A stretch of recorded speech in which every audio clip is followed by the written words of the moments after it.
근데 유아동은 현저성이 가장 높아요. 그건 뭐냐면 이게 가장 중요하다고 생각하는 거예요. 근데 청소년, 성인이나 60대는 이게 가장 중요하진 않지만 조절에 실패해요. 그러니까 결국은 이 조절하고 스스로 만들어 나가는 것들을 몸에 체득하기 위한 과정이나 스스로를 위한 성찰, 반성이 우리에게 필요한 시대가 되었다는 거죠. 이 스마트폰에 대한 문제는 유독 아이들만의 문제가 아니라고 생각해요. 어른들도 생애주기적인 관점에서 이런 것들을, 이런 사용 습관을 되돌아보는 시간이 필요하다고 생각을 해요. 그래서 과거에 우리 이런 일이 있었죠. 아이들이 스마트폰이 막 확산되면서 아이들 스마트폰을 제어해야겠다라고 해서 2014년에 아이 스마트 키퍼라는 게 엄청나게 대유행이었고 학교에 깔은 적이 있었을 거예요. 그래서 선생님들이 이 아이들의 스마트폰을 학급에 오면 종료시킬 수 있는 이런 프로그램을 우리가 접근한 적이 있었죠. 아이들에게 만약에 이런 안내장이 나가면 아이들은 어떻게 할까요? 근데 아이들은 이 내용을 알고 있으면 어떤 느낌을 하냐면 그 지식인, 자신들의 영원한 친구 지식인에 물어봐요. 그래서 어떻게 해야 되느냐라고 물어보고요. 또 하나는 개중에 똑똑한 사람들이 이것들을 무력화시키는 프로그램들을 만들어요. 자, 잘 생각해 보세요. 제가 상대방의 스마트폰을 조절하거나 컨트롤할 수 있다는 건 상대방도 저에게 더 접근할 수 있다는 거죠. 만약에 이걸 나쁘게 마음을 먹고 아이 중에 선생님 컴퓨터를 접속해서 선생님 자료를 다 가져간다면 선생님들 괜찮으시겠어요?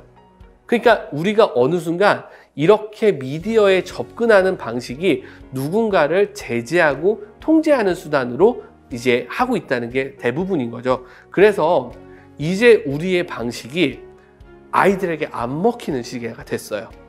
아이들이 스스로 절제하고 조절할 수 있는 방식을 알려주어야 되지 않을까? 그리고 아이들 스스로 그런 것들을 삶에서 실천할 수 있도록 우리가 가이드를 제안해 주어야 되지 않을까라는 거죠.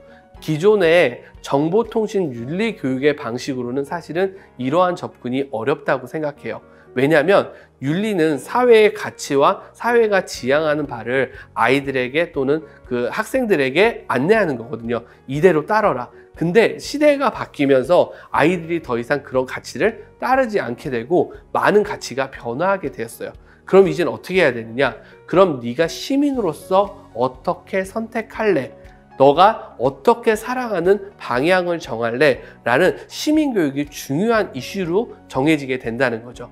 그러면 과거의 시민교육과 지금의 시민교육은 어떻게 변화했을까를 보면 예전에는 오프라인에서 시민으로서 살아가면 됐었던 거죠.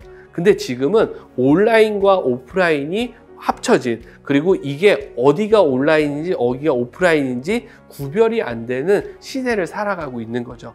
그랬을 때 우리가 이 디지털 시대를 건강한 시민으로서 살아갈 수 있는 방식을 이제 학교, 가정, 사회에서 함께 고민해야 될 시대라고 생각이 들어요. 그래서 이 디지털 시민교육이다 해서 정보통신 윤리교육이 이게 아니에요. 디지털 시대를 살아갈 때 우리는 시민으로서 어떻게 살아가야 되느냐, 그리고 아이들뿐만 아니라 어른들도 어떻게 더불어 함께 살아갈 수 있을 것이냐를 같이 고민해 봐야 될 시대가 바로 지금이 아닐까라고 생각을 하고 있습니다.